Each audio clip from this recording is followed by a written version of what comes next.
الحمد لله نحمده ونستعينه ونستغفره ونؤمن به ونتوكل عليه ونعوذ بالله من شرور أنفسنا ومن سيئات أعمالنا من يهده الله فلا مضل له ومن يضلل فلا هادي له ونشهد أن لا إله إلا الله وحده لا شريك له ونشهد أن سيدنا وسندنا وحبيبنا وشفيعنا ومولانا محمدا عبده ورسوله صلى الله تعالى عليه وعلى آله وأصحابه وبارك وسلم. أما بعد فأعوذ بالله من الشيطان الرجيم. بسم الله الرحمن الرحيم. إنا عرضنا الأمانة على السماوات والأرض والجبال فأبين أن يحملنها وأشفقن منها وحملها الإنسان إنه كان ظلوما جهولا. قال النبي صلى الله عليه وسلم الكيس من دان نفسه وعمل بما بعد الموت أو كما قال عليه الصلاة والسلام. صدق الله وصدق رسوله النبي الكريم. میرے محترم بزرگ اور دوستوں، اللہ تعالیٰ نے قرآن مجید میں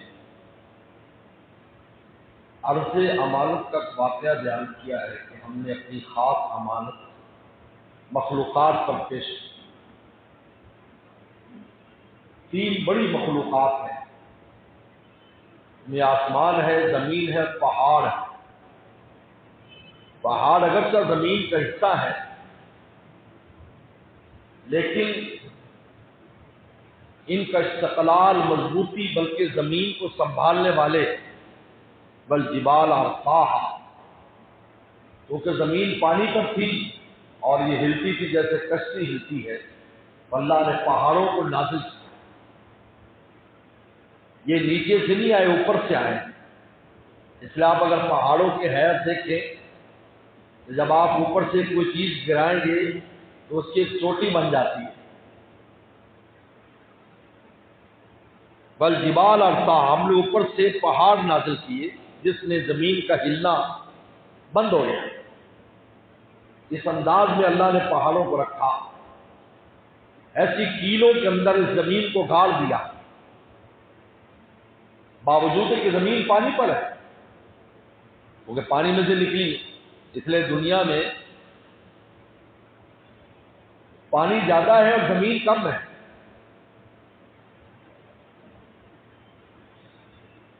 اس لیے علماء اکرام نے لکھا ہے کہ اگر یہ سورج نہ ہو، انسان سردی سے، ساری مخلوقات سردی سے مر جائے. دنیا میں واحد ذریعہ روشنی اور گرمی کا اللہ نے سورج کو بنایا ہے. یہ گرمی بھی دیتا ہے، روشنی بھی دیتی ہے. جو قمقمے، بجلی، یہ تو اس کی تو لوڈ شیڈنگ ہوتی رہتی ہے، لیکن سورج کی کبھی لوڈ شیڈنگ نہیں ہے. اور گرمی بھی یہ دیتا ہے. اگر یہ نہ ہو پانی سے، کیونکہ ہر طرف پانی ہے، یعنی اصل موسم زمین کا ٹھنڈک ہے، اصل موسم. اور اصل زمین میں اندھیرا ہے. اپنی ذات کے اعتبار سے زمین میں اندھیرا ہے، اور اپنے موسم کے اعتبار سے زمین ٹھنڈی ہے. یہی وجہ ہے کہ چونکہ ہم بھی مٹی سے پیدا ہوئے ہیں تو انسان کے اندر بھی اندھیرا ہوتا ہے اور انسان کے اندر بھی برودت ہوتی ہے. یہ ایمان کی گرمی ہے. حضور صلی اللہ علیہ وسلم کو اللہ نے سورج قرار دے دیا ہے. آپ نے فرمایا کہ ہم نے آپ کو منیر بنایا اور آپ کو ہم نے سورج بنایا، تو آپ کے اس کی وجہ سے ایمانی گرمی اور ایمان کی روشنی کی وجہ سے انسان میں یہ ہمت اور عبادات کا ذوق شوق ہے اور اس کے قلب کے اندر روشنی ہے۔ ورنہ اپنی اصل کے اعتبار سے چونکہ مٹی سے بنا ہے، زمین سے بنا ہے، اور زمین کی اصل ٹھنڈک ہے اور زمین کی اصل اندھیرا ہے، یہی وجہ ہے کہ اللہ تعالیٰ نے انسان کے نفس کو جو جسم کا حصہ ہے امارۃ بالسوء کہا کہ یہ امارۃ بالسوء ہے، یہ برائیوں کو حکم دیتا ہے، اس میں سیاہی سیاہی، اندھیرا اندھیرا، ظلمت سے ظلمت ہے۔ لیکن جب اس پر تم محنت کرو گے، ایمان کی گرمی اور تقوی کی محنت کرو گے تو یہ نفس لوامہ بنے گا، پھر نفس مطمئنہ بنے گا۔ پھر اللہ تعالیٰ کا مخاطب ہو جائے یا تو النفس المطمئنہ، اللہ خطاب فرمائیں گے۔ تو جس طرح زمین کو روشن کرنے والا سورج ہے اور زمین کو گرمی دینے والا سورج ہے، اسی طرح پیغمبر السلام کو قرآن مجید نے سورج قرار دیا ہے، سراج المحاج، چراغ قرار دیا ہے۔ آپ سورج ہیں، سورج کی مانند، اس لیے آپ نے صحابہ کرام کو ستارے قرار دیا تھا، کیونکہ جب سورج غروب ہو جاتا ہے پھر ستارے اور چاند اپنا کام دکھاتے ہیں۔ فرمایا اصحابی کالنجوم، میں تو چلا جاؤں گا لیکن یہ ستاروں کی مانند ہے، کیونکہ 16 سورج تھے۔ تو میرے محترم بزرگ اور دوستو، اللہ تعالیٰ نے اس زمین کو مضبوط کرنے کے لیے پہاڑ بنائے۔ یہ 3 بڑی مخلوقات ہیں۔ اب اللہ نے ان تینوں پر اپنی امانت پیش کی۔ وہ امانت کیا تھی؟ شریعت کی امانت تھی۔ شریعت کی امانت کی، یہ جائز ہے، یہ ناجائز ہے، یہ حلال ہے، یہ حرام ہے۔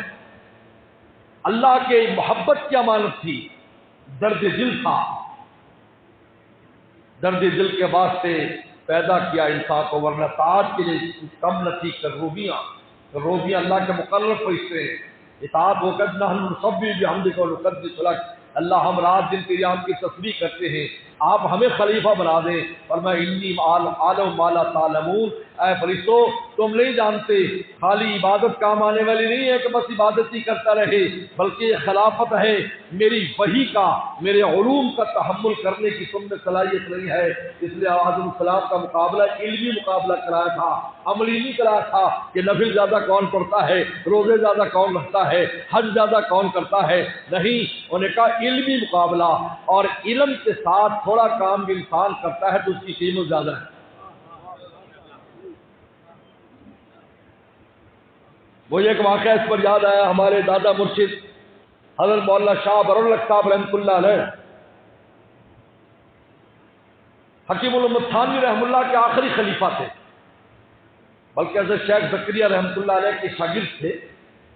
حضرت شیخ زکریا فرماتے تھے، طالب علم جب تھے، فرمایا اگر کسی نے ولی اللہ دیکھنا ہو تو میری شاگرد کو دیکھنا۔ اللہ نے بہت نوازا، کئی بار زیارت بھی ہوئی حضرت کی، اور بہت عجیب و غریب اثر تھا حضرت کی صحبت میں۔ لمحے بھر کے بیٹھ جاتے تو دل کی کیفیات بدل جاتی، کیا کچھ نہ فرماتے۔ تو حضرت ایک دفعہ برطانیہ تشریف لے گئے، برطانیہ، تو گاڑی خراب ہو گئی، جو سفر پر جس پر جا رہے تھے، جو ایک ورک شاپ میں وہ لے گیا۔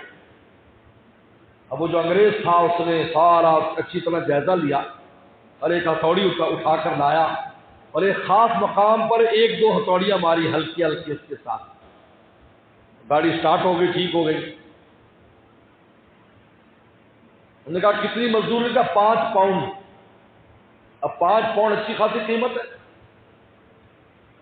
1 پاؤنڈ آج کل بھی ہر زمانے میں زیادہ رہا ہے، آج کل بھی 240 روپے کا 1 پاؤنڈ ہے، اس زمانے میں بھی ہماری کرنسی سے زیادہ تھا، ہندوستان کی کرنسی زیادہ۔ ابھی اللہ والے بڑے عجیب ہوتے ہیں، کہتے ہیں یہ اللہ والے جو ہوتے ہیں ان کی نگاہ اصل ہوتی ہے، نگاہ ہم میں وہ نگاہ نہیں ہے، ورنہ کائنات کی ہر چیز سے سبق لیتے ہیں اور سبق دیتے ہیں، سبق لیتی بھی ہے، سبق دیتے بھی ہے۔ جیسے میرے مرشد نے فرمایا، شاہ حکیم اختر صاحب رحمۃ اللہ علیہ نے، کہ ایک بار حضرت بمبئی گئے تو میرے شیخ بھی ساتھ تھے، شاہ حکیم اختر صاحب رحمۃ اللہ علیہ، تو ایسے گزر رہے تھے تو باغیچے تھے، کوٹھیاں تھی، کوٹھیوں کے پیچھے باغیچے تھے، حضرت کھڑے ہو گئے، کہا کہ حکیم صاحب یہ اس گھر کے باغیچے اور اس گھر کے باغیچے میں کیا فرق ہے؟ انہوں نے کہا کہ حضرت یہ جو باغیچہ ہے اس کا کوئی مالی ہے؟ وہ تلاش خراش کی ہوئی ہے، ساری چیزیں زائد جو ٹہنیاں مہنیاں کاٹی ہوئی ہیں، اس کا کوئی مالی ہے؟ اور اس کا کوئی مالی نہیں لگتا ہے، ایسے کہ گھاس بھی ہو گئی، بالکل جنگل بنا ہوا ہے۔ اور میں حکیم اختر سمجھ لو جس کا کوئی روحانی مالی ہے وہ اس باغیچے کی طرح ہے، اور جس کا کوئی روحانی مالی نہیں وہ اس جنگل کی طرح ہے۔ فوراً سمجھ لیا، عجیب مزاج تھے حضرت، بہت سبق دیتے تھے۔ تو حضرت نے اس سے پوچھا، ڈرائیور سے کہا، تو ساتھی سے بھی اس کو انگریزی میں پوچھو، اس نے کام تو کچھ بھی نہیں کیا، بس ایسے 2-3 ہتھوڑیاں ماری اور 5 پاؤنڈ لے لی۔ پوچھو بھائی اتنی ہتھوڑی مارنے کے 5 پاؤنڈ ہیں؟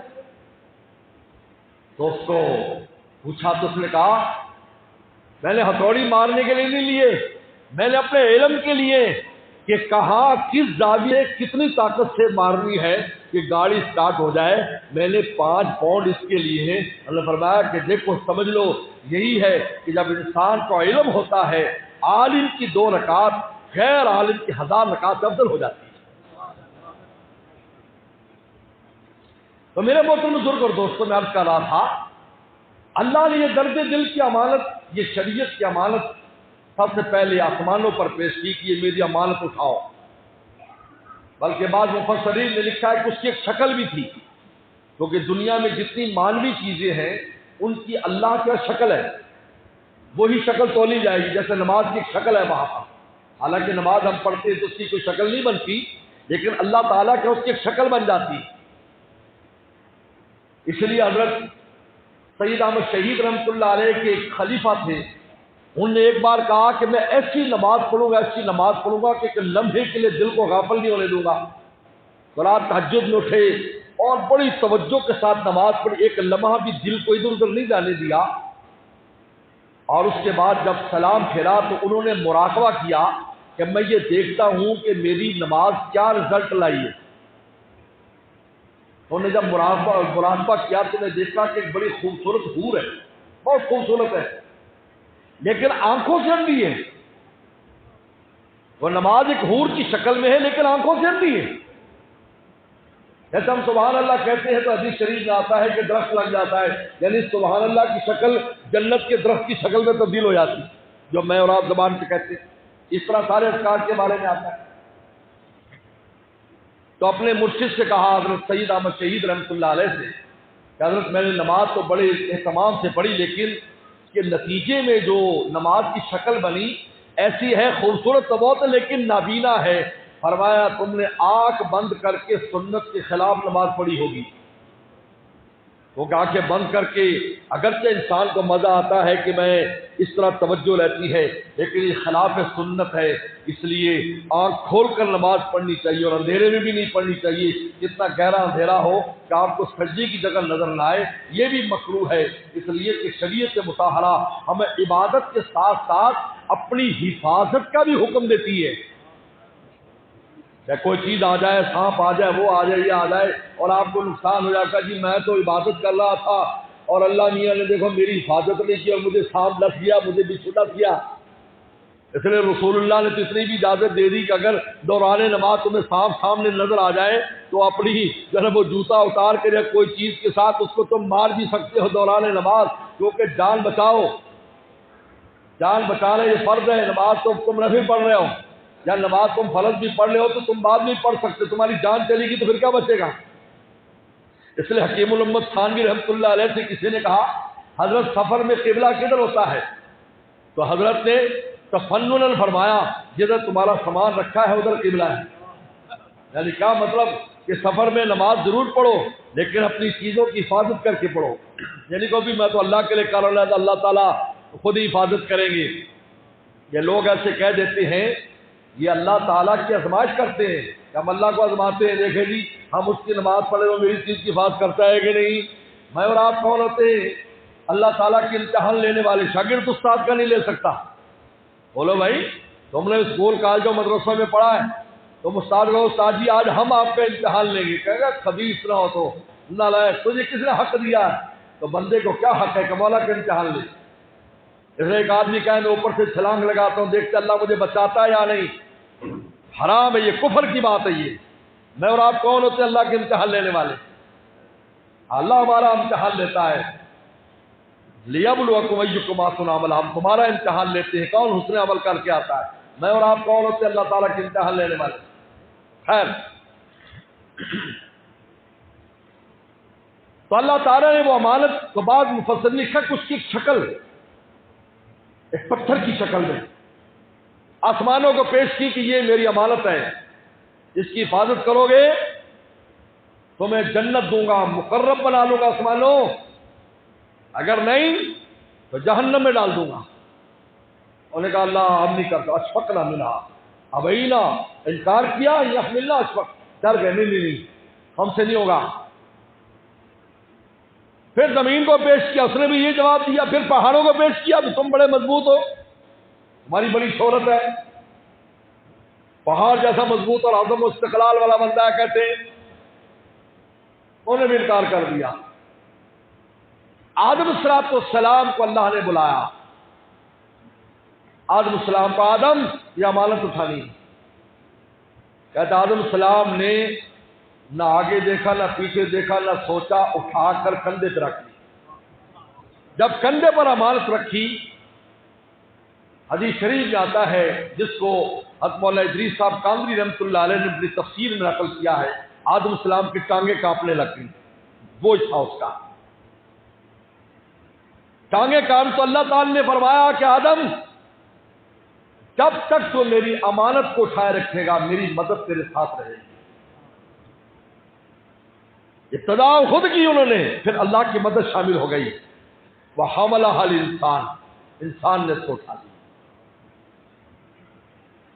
حضرت جنید بغدادی فرمایا کرتے تھے کہ آدم السلام اللہ کے عاشق تھے، اور عاشق یہ نہیں دیکھتا اس حکم کا فائدہ نقصان کیا ہے، وہ یہ دیکھتا ہے کہ میرا محبوب خوش ہو جائے۔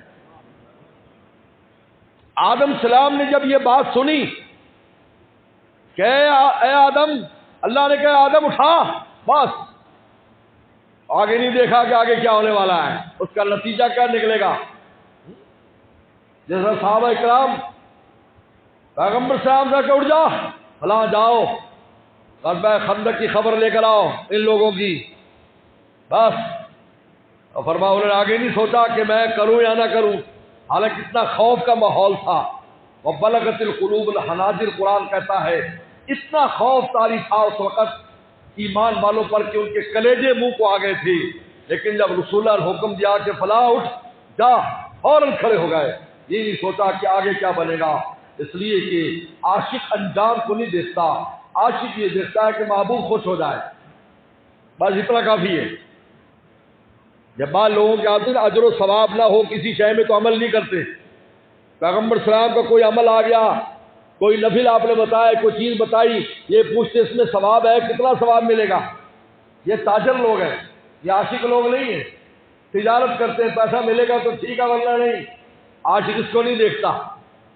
اس لیے قرآن مجید نے کہا کہ صحابہ اکرام کی وہ جماعت جو فتح مکہ سے پہلے مسلمان ہوئی تھی، آپ نے فرمایا کہ فتح مکہ سے پہلے مسلمان ہونے والا میرا صحابی ایک مد جو اللہ کے راستے میں جو دے دے، ایک مد جو دے دے، جو بمشکل آدھا کلو بنتا ہے، آدھا کلو، اس لیے کہ 4 کلو کا یا 4.5 کلو کا یا 5 کلو کا سا ہوتا ہے، اور ایک سا میں 8 مد ہوتے ہیں، تو آدھا کلو جو دے دے جو فتح مکہ سے پہلے مسلمان ہوئے تھے، اور فتح مکہ کے بعد مسلمان ہونے والا احد پہاڑ سونے کا بنا کر دے دے، اس کے مد کو نہیں پہنچ سکتا۔ اور پھر سارے صحابہ کرام کے بارے میں فرمایا کہ مجھے دیکھنے والے، مجھ پر ایمان لینے والے ایک مد اللہ کے راستے میں دے دیں، اور بعد میں آنے والی امت احد پہاڑ سونے کا دے دے تو ان کے ایک مد کو نہیں پہنچ سکتا۔ لیکن اللہ تعالیٰ نے قرآن مجید میں بھی من قبل فتح و قاتل، فتح مکہ سے پہلے کے مسلمان اور فتح مکہ کے بعد کے مسلمانوں کے فرق کو قرآن نے بھی بیان کیا اور رسول اللہ نے بھی بیان کیا۔ اس کی وجہ محدثین نے لکھنے کی وجہ کیا ہے؟ وجہ یہ ہے کہ پہلے جو مسلمان ہوئے تھے ان کے سامنے کوئی مستقبل نہیں تھا کہ ہمارا کیا بنے گا، ہم فنا ہو جائیں گے، گھر بار چھوڑ دیے، ہم بچیں گے یا نہیں بچیں گے، ان کو اس کی پرواہ نہیں تھی۔ اللہ رسول کے اس میں سب کچھ کر دیا۔ فتح مکہ کے بعد تو ایک اسلامی سلطنت قائم ہو گئی، ایک جھنڈا گاڑا گیا، اور پتہ چل گیا جب مکہ فتح ہوا تو وہ عرب لوگ جو رکے ہوئے تھے ایمان لانے سے، انہوں نے کہا اگر مکہ فتح ہو گیا اور رسول اللہ پر وہاں پر کوئی ایسا انہونی واقعہ نہ ہوا، یہ دلیل ہے کہ یہی مستحق ہے خانہ کعبہ کے، ورنہ وہ جان چکے تھے کہ جس نے بھی خانہ کعبہ پر ناجائز قبضہ کیا عذاب الہی نے نازل ہو کر تباہ کر دیا۔ ابرہہ کا واقعہ ان کو تازہ یاد تھا، وہ انتظار میں تھے کہ پیغمبر سلام اگر مکہ آئیں گے اور مکہ پر پیغمبر سلام کا فریضہ لہرائے گا، اگر کوئی واقعہ پیش نہ آیا، یہ دلیل ہے یہ وہی امام ہے جس کو ابراہیم السلام نے مسجد حرام کے لیے مانگا تھا۔ جب کوئی واقعہ نہیں ہوا، یدخلون فی دین اللہ افواجا، فوج در فوج، لیکن ان کے سامنے ایک تصویر آ گئی، ایک فیوچر آ گیا، اسلام کی سلطنت آ گئی، لیکن فتح مکہ پہلے والے ان کے سامنے کچھ بھی نہیں تھا، یہ کیا ہونے والا ہے۔ انہوں نے اللہ رسول کے لیے سب کچھ لٹا دیا۔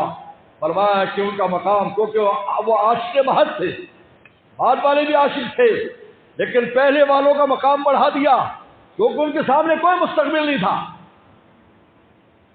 اس لیے عاشق جو ہوتا ہے وہ انجام کو نہیں دیکھتا کہ میرا انجام کیا ہونا ہے۔ آدم السلام نے اس کو نہیں دیکھا، فوراً امانت اٹھا لی، انہ کان ظلوما جہولا۔ اب اللہ نے دو چیزیں بیان کی، یہ ہے اہم بات کہ کیوں امانت اٹھائی۔ دو صلاحیتیں اس انسان میں تھی جس کی وجہ سے بار امانت اٹھایا، دو صلاحیتیں۔ ظلوما جہولا، بڑا ظالم ہے، بڑا جاہل ہے۔ اللہ تعالیٰ فرماتے ہیں بڑا جاہل ہے، یہ محبت اور پیار سے فرمایا ہے۔ یاد رکھو، جس طرح انسان کا کوئی شاگرد یا انسان کا کوئی بیٹا یا پیر کا کوئی مرید اپنے شیخ کی خدمت یا والدین کے لیے اپنی جان بھی خطرے میں ڈال دے، کہتا ہے بڑا نالائق انسان ہے، تو بڑا نالائق بیٹا ہے، اپنے بھی ظالم تو مر جاتا، ایسا کیوں کیا تو نے؟ لیکن اندر خوش ہوتا ہے، ماشاءاللہ واہ کیسے قربانی دے رہا ہے، لیکن اس کو محبت سے اللہ فرمایا ظلوما جہولا، کہ کسی نے بات نے اٹھائی، اس ظالم اور جاہل نے اٹھا لی۔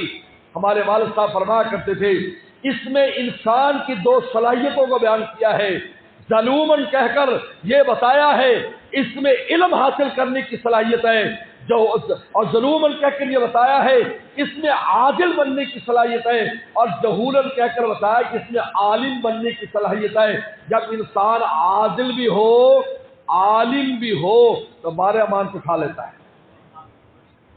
دو چیز سے بار امانت اٹھتی میرے دوستو، ایک ہے عادل ہونا، انصاف من نفسک، اپنے نفس سے انصاف کرے، زندگی انصاف پر گزارے، انصاف پر اپنی ذات سے بھی انصاف کرے۔ یہ جو اعضاء ہیں یہ 6 فٹ کے، اس کے میں اور آپ بادشاہ ہیں، آپ کا ہمارے پاس سلطنت نہیں، بہت بڑی سلطنت ہے، یہ سلطنت ہے۔ اس سلطنت میں پہاڑ بھی ہیں، اس سلطنت میں سمندر بھی ہیں، اس سلطنت میں زمینیں بھی ہیں، اس سلطنت میں دریا بھی ہیں، اس سلطنت میں پوری کائنات خدا نے بند کر دی۔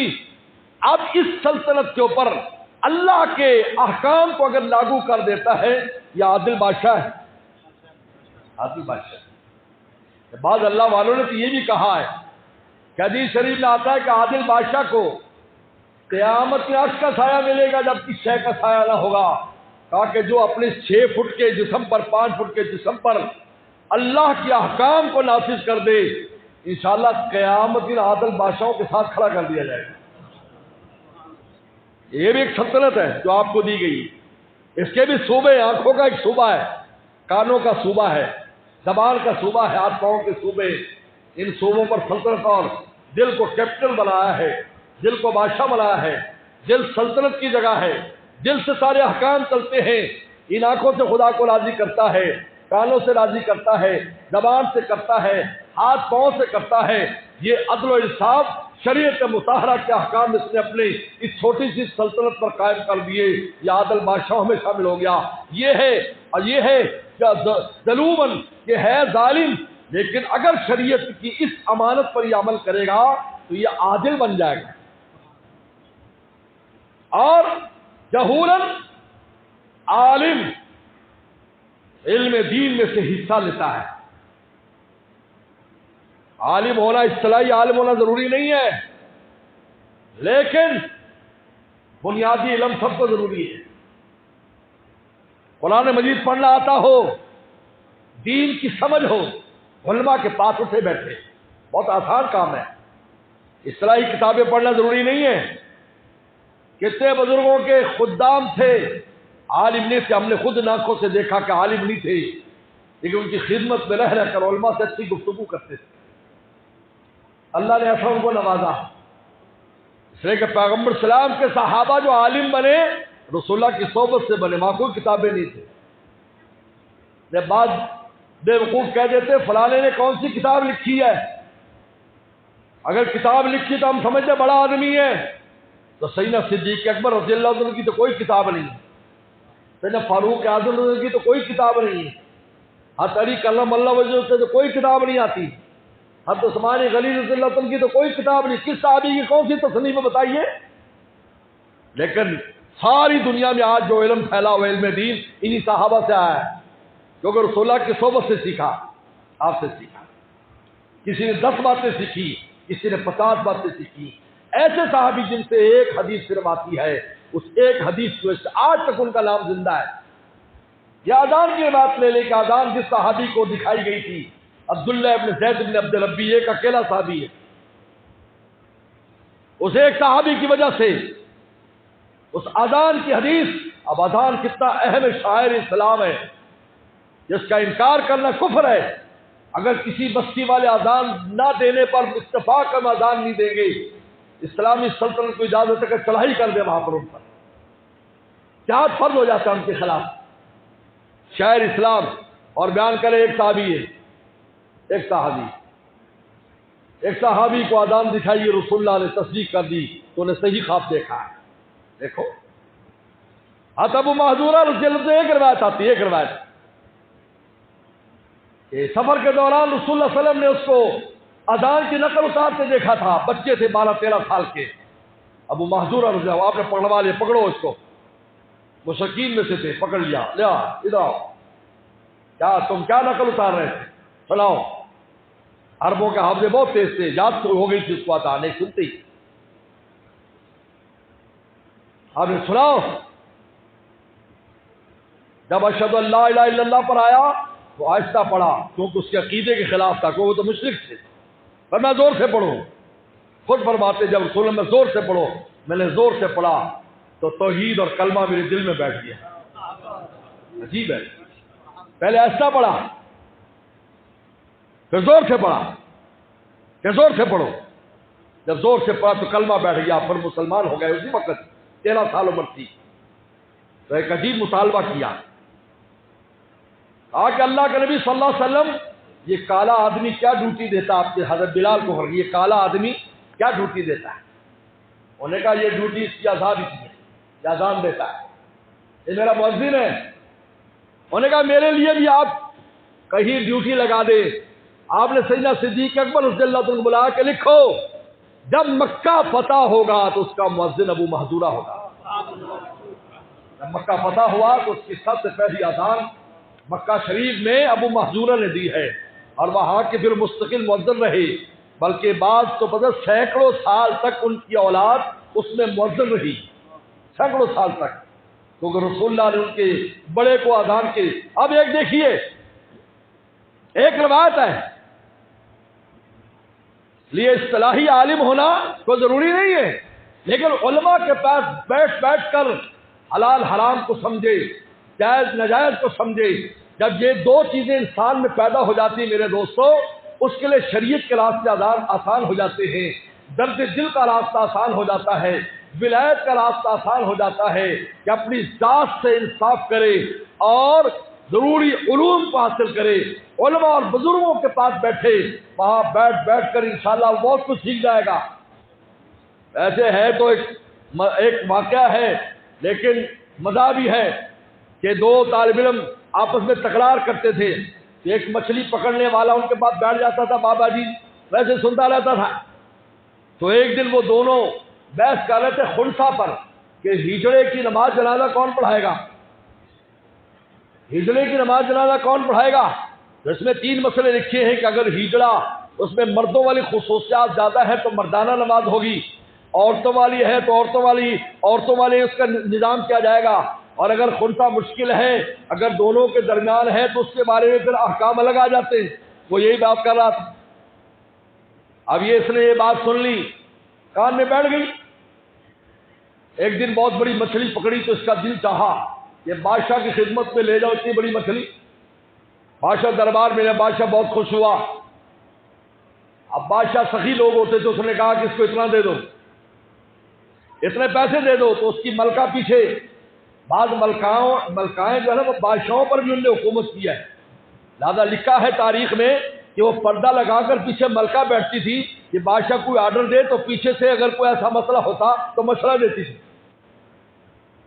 تو نے ہر مشورہ دیا کہ آپ نے اس کے بہت زیادہ پیسے دے دیے، معمولی سی مچھلی ہے. انہوں نے کہا اب تو میں کہہ چکا ہوں، بادشاہوں کا الفاظ واپس مناسب نہیں. انہوں نے کہا اس کو کہو اگر یہ مذکر ہے تو اس کی مؤنث لے کر آئے، اگر مؤنث ہے تو مذکر لے کر آئے. اب وہ جو طلبہ کے پاس بات سنی تھی انہوں نے کہا جناب یہ تو ہجڑا ہے. بادشاہ بہت ہنسا. بادشاہ کا اس کو اتنا انعام اور دے دو، اور بیگم سے کہا تیرا مشورہ خطرناک ہے، اگر تو مشورہ نہ دیتی تو پہلے انعام کافی تھا، اب اس کے جواب پر مجھے زائد دینا پڑ رہا ہے. تو میرے دوستو ظلومن جہولا، یعنی ظلومن کہہ کر بتایا ہے کہ انسان عادل بن سکتا ہے، اور جہول اگر کہہ کر بتایا ہے کہ انسان عالم بن سکتا ہے. اس کو چاہیے کہ انصاف اور علم ان 2 چیزوں کی حصول کی کوشش کرے. پھر انشاءاللہ تعالی اللہ کی جو امانت ہے، کیا ہے یہ شریعت کی، درد دل کے اللہ کی محبت اور ولایت کی، یہ انسان پھر آسانی سے امانت کو اٹھا لے گا. وآخر دعوانا ان الحمدللہ رب العالمین.